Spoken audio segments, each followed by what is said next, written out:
Jayasuryan sir, നമസ്കാരം. നമസ്കാരം. നമസ്കാരം. നമ്മുടെ ബഹുമാനപ്പെട്ട മുഖ്യമന്ത്രി പിണറായി വിജയന്റെ മകൾ വീണ വിജയൻ ജയിലിലേക്ക് പോകുമോ എന്ന് കേരളത്തിലെ പൊതുജനൻ ഇപ്പോ ഭയങ്കര ആശങ്കയോടുകൂടി, കൗതുകത്തോടുകൂടി കാത്തിരിക്കുകയാണ്. കാരണം അവരെല്ലാവരും ആഗ്രഹിക്കുന്നത് മടിയിൽ കനമുള്ള ഉണ്ടെങ്കിൽ തീർച്ചയായിട്ടും അവരുടെ കയ്യിൽ വിലങ്ങ് വീഴണം എന്നാണ്. കഴിഞ്ഞ ദിവസം ഇതുമായി ബന്ധപ്പെട്ടിട്ട് മുഖ്യമന്ത്രി നൽകിയ പത്രസമ്മേളനത്തിൽ പറയുന്നത് യാതൊരു തരത്തിലുമുള്ള സാമാന്യ ബുദ്ധിയും ഇല്ലാതെയാണ് മാധ്യമങ്ങളും അതോടൊപ്പം തന്നെ മറ്റ് ആളുകളൊക്കെ പ്രതികരിക്കുന്നത്. എന്റെ മകൾ കൃത്യമായിട്ട് നികുതി അടച്ചിട്ടുണ്ട്, ഇത് അതുകൊണ്ട് അവൾ ഒരു തെറ്റും ചെയ്തിട്ടില്ല എന്ന രീതിയിലാണ് അദ്ദേഹം പ്രതികരിക്കുന്നത്. നികുതി അടച്ചിട്ടുണ്ടെങ്കിലും കള്ളപ്പണം കള്ളപ്പണം തന്നെയല്ലേ, അങ്ങനെ തന്നെയല്ലേ നമുക്ക് കരുതാൻ വേണ്ടി സാധിക്കുള്ളൂ. സാറിന് എങ്ങനെയാണ് ഈ മൊത്തത്തിലുള്ള ഇപ്പൊ പുതിയ വന്ന ഡെവലപ്മെന്റ്സിൽ ഈ വിഷയത്തെ, ഈ SFIO അന്വേഷണത്തെയൊക്കെ നോക്കിക്കാണുന്നു? മുഖ്യമന്ത്രിയുടെ ആ പ്രതികരണം നോക്കൂ. ഞാൻ നികുതി അടച്ചിട്ടുണ്ട് എന്നാണ് അദ്ദേഹം പറയുന്ന ഏറ്റവും വലിയ അവകാശവാദം. ഈ രാജ്യത്തുള്ള പല സാമ്പത്തിക തട്ടിപ്പുകളും നടത്തുന്ന കമ്പനികൾ, അതല്ലെങ്കിൽ ധനകാര്യ സ്ഥാപനങ്ങൾ, അതല്ലെങ്കിൽ സർക്കാർ ഉദ്യോഗസ്ഥന്മാർ, ഇവരൊക്കെ ഏതെങ്കിലും ഒരു കേസിൽ പിടിക്കപ്പെട്ട് കഴിയുമ്പോൾ നമ്മൾ നോക്കൂ, അവർ കൃത്യമായി നികുതി അടയ്ക്കുന്നവരാണ്, അവര് കൃത്യമായി ഓഫീസിൽ എത്തുന്നവരാണ്. അങ്ങനെ എല്ലാ കാര്യങ്ങളും ഞാൻ കൃത്യമായി പഞ്ച് ചെയ്തിട്ടുണ്ട്. 10 മണിക്ക് വരുന്നു, 5 മണിക്ക് ഇറങ്ങുന്നു, പഞ്ച് ചെയ്തിട്ടുണ്ട്. ഞാൻ കൃത്യമായിട്ട് ഇൻകം ടാക്സ് അടച്ചിട്ടുണ്ട്. ഈ പറഞ്ഞ എല്ലാ കാര്യങ്ങളും ശരിയായിരിക്കും. നികുതി അടച്ചു എന്ന് കരുതി ഒരു കള്ളത്തരം അല്ലാതാവുന്നില്ല. ഏത് കള്ളത്തരവും നികുതി അടച്ചുകൊണ്ട് ചെയ്യാം. ഇപ്പോൾ നമ്മൾ ഒരു സാധനം ഒരു വാഹനത്തിൽ കൊണ്ടുപോകുന്നു, നിയമവിരുദ്ധമായ ഒരു സാധനം വാഹനത്തിൽ കൊണ്ടുപോകുമ്പോൾ ഈ വാഹനം ഇന്ത്യ ഗവൺമെന്റിൽ രജിസ്റ്റർ ചെയ്തിട്ടുണ്ട്, അന്നേരം കുഴപ്പമില്ല. ഞാൻ റോഡ് ടാക്സ് അടച്ചു, അപ്പോൾ കുഴപ്പമില്ല. ഇൻഷുറൻസ് അടച്ചു, അപ്പോൾ കുഴപ്പമില്ല. അങ്ങനെ ഈ വാഹനത്തിന്റെ എല്ലാ രേഖകളും പക്കയാണ്. അവസാനം അതിന്റെ പൊല്യൂഷൻ സർട്ടിഫിക്കറ്റ് വരെയുണ്ട്, അതിനും കുഴപ്പമില്ല. ഇത് ഒന്നും കുഴപ്പമില്ലാതിരിക്കുന്ന ഈ വാഹനത്തിൽ ഞാന് ഈ സാധനം കൊണ്ടുപോയി എന്നുള്ള പേരിൽ എന്നെ അറസ്റ്റ് ചെയ്യുന്നത് നിയമവിരുദ്ധമാണ്, രാഷ്ട്രീയ പ്രേരിതമാണ് എന്ന് പറയുന്ന പോലെയുള്ളൂ മുഖ്യമന്ത്രിയുടെ പ്രതികരണം. അതായത് മുഖ്യമന്ത്രി പറയുന്നു, നികുതി വെച്ചാൽ GST കൊടുത്താൽ ഏത് കള്ളത്തരവും കള്ളത്തരമല്ലാതാകും. ഇത് സാമാന്യ ബുദ്ധിയുള്ള ആർക്കും വിശ്വസിക്കാൻ പറ്റുന്ന കാര്യമല്ല. മുഖ്യമന്ത്രിക്ക് മറ്റൊന്നും പറയാനില്ലാത്തത് കൊണ്ടാണ് ഇങ്ങനെ പറയേണ്ടി വന്നത്. കേരള നിയമസഭയിൽ മുഖ്യമന്ത്രി പറഞ്ഞ രേഖകൾ ഉണ്ട്. എനിക്ക് ഈ കേസിൽ ഒന്നും ഒളിക്കാനില്ല, എന്റെ കൈകൾ ശുദ്ധമാണ്, അതുകൊണ്ട് ഏത് അന്വേഷണത്തെയും നേരിടാൻ ഞാൻ തയ്യാറാണ് എന്ന് പറഞ്ഞ, നിയമസഭയിൽ പറഞ്ഞ മുഖ്യമന്ത്രിയാണ് ഇപ്പോൾ എനിക്കെതിരെ രാഷ്ട്രീയമായിട്ടുള്ള വേട്ടയാടൽ നടത്തുന്നു, എന്റെ രക്തത്തിന് വേണ്ടി ദാഹിക്കുന്നു, എന്നെ ഇല്ലായ്മ ചെയ്യാൻ വേണ്ടിയാണ് മാധ്യമങ്ങൾ ഇറങ്ങിത്തിരിച്ചിരിക്കുന്നത്, അതിനുവേണ്ടിയാണ് SFIOയും ഇഡിയും പരിശ്രമിക്കുന്നത് എന്നൊക്കെ പറയുമ്പോൾ തന്നെ കോഴി കട്ടവന്റെ തലയിൽ പപ്പുണ്ടോ എന്ന് തപ്പി നോക്കുന്ന മുഖ്യമന്ത്രിയെ നമുക്ക് വ്യക്തമായിട്ട് കാണാൻ പറ്റും. അദ്ദേഹത്തിന് എവിടെ നിന്നാണ് ഈ ഒരു ധൈര്യം ലഭിക്കുന്നത് എന്നത് വളരെ കൗതുകപൂർവമാണ് ജനം നോക്കിക്കാണുന്നത്. കാരണം ഇതിൽ തന്നെ പല SFIOന്റെ രേഖകൾ തന്നെ കൃത്യമായിട്ട് വീണയ്ക്കെതിരെയായിട്ടാണ് ഇപ്പോ അവര് ഹർജി സമർപ്പിച്ചിരിക്കുകയൊക്കെ ചെയ്യുന്നത്. അവര് തെളിവുകളൊക്കെ അങ്ങനെയാണ്. ഇപ്പൊ ED അടക്കം ആ രേഖകളൊക്കെ ആവശ്യപ്പെട്ടുകൊണ്ടുള്ള വാർത്തകളൊക്കെ കഴിഞ്ഞ ദിവസം പുറത്തു വന്നിട്ടുണ്ടായി. പക്ഷെ ഇതില് നിരന്തരമായിട്ട് ജനങ്ങൾ ചോദിക്കുന്നത്, നമ്മളിത് കുറെ കാലമായി കേൾക്കുന്നു. ഇപ്പൊ സ്വർണ്ണക്കള്ളക്കടത്ത് വിഷയം വന്നു, ഡോളർ കള്ളക്കടത്ത്, അങ്ങനെയുള്ള പല വിഷയങ്ങളിലൊക്കെ മുഖ്യമന്ത്രിക്ക് നേരെ അന്വേഷണങ്ങളൊക്കെ വരുന്ന സാഹചര്യങ്ങളൊക്കെ ഉണ്ടാകുമ്പോഴും അതൊക്കെ പിന്നീട് മാഞ്ഞു പോകുന്ന സ്ഥിതിയാണ് ഉണ്ടായിട്ടുള്ളത്. അല്ലെങ്കിൽ അതുകൊണ്ട് തന്നെ എന്തെങ്കിലും സംഭവിക്കുമോ ഇതിൽ? അതായത് മുഖ്യമന്ത്രിക്കെതിരെയോ വീണയ്ക്കെതിരെയൊക്കെ അന്വേഷണം നടത്താൻ വേണ്ടിയിട്ട് കേന്ദ്ര സർക്കാരിന് ധൈര്യം ഉണ്ടാവുമോ? അദ്ദേഹത്തെ സംരക്ഷിക്കുന്നത് തീർച്ചയായിട്ടും അമിത്ഷായും മോദിയുമാണ് എന്നൊക്കെ പല ആളുകളും വിലയിരുത്തുന്നത്. അതായത് ഒരു ദുഃഖം എന്ന നിലയിൽ, ഒരു പ്രതിഷേധം എന്ന നിലയിലാണ് അവർ യഥാർത്ഥത്തിൽ ഇത് രേഖപ്പെടുത്തുന്നത്. ഈ കാര്യം ഡൽഹിയിലും ഇത് തന്നെ ആവർത്തിച്ചു. ഡൽഹിയില് ആം ആദ്മി പാർട്ടി എന്ന് പറയുന്നത് BJPയുടെ ബി ടീമാണ്. BJP ആണ് ആം ആദ്മി പാർട്ടിയെ സൃഷ്ടിച്ചിരിക്കുന്നത്. കോൺഗ്രസിനെ ഇല്ലായ്മ ചെയ്യാൻ വേണ്ടിയാണ് ആം ആദ്മി പാർട്ടിക്ക് രൂപം കൊടുത്തത് എന്നൊക്കെയുള്ള വലിയ ആരോപണം ഉണ്ടായിരുന്നു. അതുകൊണ്ട് ആം ആദ്മി പാർട്ടിക്ക് എതിരായിട്ടുള്ള യാതൊരു അന്വേഷണവും BJP ഗവൺമെന്റ് നടത്തുകയില്ല. ഡൽഹി സംസ്ഥാനം അവർക്ക് കൊടുത്തുകൊണ്ട് ഇന്ത്യ രാജ്യത്തിന്റെ ഭരണം, ഇതാണ് ആം ആദ്മി പാർട്ടിയും BJPയും തമ്മിലുള്ള ഒത്തുതീർപ്പ് എന്നൊക്കെ പറഞ്ഞിരുന്ന ഒരു കാലഘട്ടമുണ്ട്. പക്ഷെ ഇപ്പൊ എന്താ സംഭവിച്ചത്?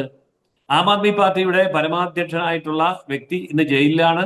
സംസ്ഥാന ഭരണം നഷ്ടപ്പെട്ടിരിക്കുന്നു. BJP അവിടെ ഭരണം പിടിച്ചിരിക്കുന്നു. കേരളത്തിന്റെ മുഖ്യമന്ത്രിയുടെ ധൈര്യം പഴയ കേജ്രിവാളിനെ കണ്ടുള്ള ധൈര്യമാണ്. അന്ന് കേജ്രിവാൾ എന്താ പറഞ്ഞത്? എന്റെ കൈകൾ ശുദ്ധമാണ്, ധൈര്യമുണ്ടെങ്കിൽ കേസെടുക്കൂ, എന്നെ അറസ്റ്റ് ചെയ്ത് ജയിലിലിട്ടാലും ജയിലിൽ കിടന്നുകൊണ്ട് ഞാൻ മുഖ്യമന്ത്രി പദം ഭരിക്കും എന്നെല്ലാം പറഞ്ഞല്ലോ. അതൊക്കെ ചെയ്തല്ലോ. എന്നിട്ട് ഇപ്പോൾ എവിടെ? പക്ഷേ ഇവിടെ കേജ്രിവാളും പിണറായി വിജയനും തമ്മിലുള്ള ഒരു വ്യത്യാസം, കേജ്രിവാളിന്റെ പാർട്ടിക്ക് 10, 15, 11 കൊല്ലത്തെ ചരിത്രമേ ഉള്ളൂ. പക്ഷെ CPM എന്ന് പറയുന്ന പാർട്ടിക്ക് ഇന്ത്യയിൽ തന്നെ 100-ലധികം വർഷത്തെ ചരിത്രമുണ്ട്. അപ്പോൾ ഒരു വെട്ടിപ്പും തട്ടിപ്പും അഴിമതിയും കൊള്ളയും കള്ളത്തരവും എങ്ങനെ നടത്തണമെന്നുള്ള 100 വർഷത്തെ അനുഭവ പരിചയമുള്ള CPM-നോടാണ് അത്രയും പ്രായമില്ലാത്ത BJP നേതൃത്വം ഏറ്റുമുട്ടുന്നത്. അതുകൊണ്ട് ത്രിപുരയിലും പശ്ചിമ ബംഗാളിലും കേരളത്തിലും ഈ കള്ളത്തരം പറഞ്ഞ് ജനങ്ങളെ വിശ്വസിപ്പിക്കുകയും ഭരണം പിടിക്കുകയും ചെയ്യാൻ അവർക്ക് അറിയാമെങ്കിൽ സ്വന്തം കയ്യിലിരിക്കുന്ന പോലീസ്, സ്വന്തം കയ്യിലിരിക്കുന്ന ക്രൈംബ്രാഞ്ച്, സ്വന്തം കയ്യിലിരിക്കുന്ന സ്പെഷ്യൽ ബ്രാഞ്ച്, രഹസ്യാന്വേഷണ സംവിധാനങ്ങൾ, ഇതിനെയെല്ലാം ഉപയോഗപ്പെടുത്തിക്കൊണ്ടാണ് ഈ മുഖ്യമന്ത്രി പിണറായി വിജയൻ ചെയ്തിരിക്കുന്നത്. അതുകൊണ്ട് അന്വേഷണ ഏജൻസികൾ എന്ന് പറയുന്നത് അദ്ദേഹത്തിന്റെ കൈപ്പിടിയിലാണ്. ഈ അന്വേഷണ ഏജൻസികൾ കൊടുക്കുന്ന തെളിവുകളുടെ അടിസ്ഥാനത്തിലാണ് കേന്ദ്ര അന്വേഷണ ഏജൻസികൾ അന്വേഷണം നടത്തേണ്ടത്. ഇപ്പൊ എന്താ കേന്ദ്ര അന്വേഷണ ഏജൻസി പറയുന്നത്? കേരള ഗവൺമെന്റിന്റെ ഭാഗത്ത് നിന്ന് സഹകരണം ഉണ്ടാകുന്നില്ല, വേണ്ട ചോദിക്കുന്ന തെളിവുകൾ തരുന്നില്ല, കേസുമായി മുന്നോട്ട് പോകുമ്പോൾ അതിനെതിരെ കോടതിയിൽ പോകുന്നു. അപ്പോൾ യാതൊരു വിധത്തിലും ഒരു ഭരണകൂടം മറ്റൊരു ഭരണകൂടത്തോട്, അതായത് സംസ്ഥാന ഭരണകൂടം കേന്ദ്ര ഭരണകൂടത്തോട് സഹായകരമല്ലാത്ത, കേന്ദ്ര ഗവൺമെന്റിന് ഈ കേസ് തെളിയിക്കാൻ കൂടുതൽ സമയം വേണ്ടിവരും. ഇവിടെ ഒരു പ്രതിയോടല്ല ഒരു ഭരണകൂടം കേന്ദ്രം ഏറ്റുമുട്ടുന്നത്. പ്രതി എന്ന് പറയുന്നത് ഒരു സംസ്ഥാന ഭരണകൂടമാണ്, അതിന്റെ ഒന്നാം പ്രതി എന്ന് പറയുന്നത് മുഖ്യമന്ത്രിയുമാണ്. അപ്പോൾ ഒരു മുഖ്യമന്ത്രിയോട് ഒരു പ്രധാനമന്ത്രി ഏറ്റുമുട്ടുന്ന കേസാണ് കേരളത്തിലുള്ളത്. എന്നാൽ മറ്റ് സംസ്ഥാനങ്ങളിലെ അവസ്ഥ അതല്ല. ഇപ്പൊ കേജ്രിവാളിന്റെ വിഷയത്തിൽ ആ സംസ്ഥാനത്തിന്റെ പരമാധികാരി എന്ന് പറയുന്നത് കേജ്രിവാൾ അല്ല, അവിടെ ലഫ്റ്റനന്റ് ഗവർണറാണ്. അതുകൊണ്ട് ഡൽഹിയിൽ ഇത് കുറെ കൂടി എളുപ്പമായിരുന്നു, പക്ഷെ കേരളത്തിൽ കുറെ കൂടി സമയമെടുക്കും. അത്രമാത്രം വിശദാംശങ്ങൾ ശേഖരിച്ചുകൊണ്ട് മുഖ്യമന്ത്രി തീർത്ത പ്രതിരോധത്തിന്റെ കോട്ടകൾ മുഴുവൻ തകർത്ത് മുന്നേറി വരണമെങ്കിൽ അത്രയും സമയമെടുക്കും. ഭരണകൂടവും കുറ്റവാളിയും തമ്മിലാണ് ഏറ്റുമുട്ടുന്നതെങ്കിൽ പെട്ടെന്ന് കീഴടക്കാം. പക്ഷെ ഭരണകൂടവും തമ്മിൽ ഏറ്റുമുട്ടുമ്പോൾ അതിൻ്റെതായ സമയമെടുക്കും. അതുമാത്രമാണ് ഇതിനകത്തുള്ള കാര്യം.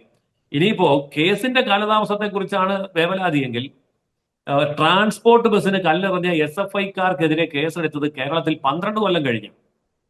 അത്രയും വലിയ കാര്യമല്ലല്ലോ ഇത്.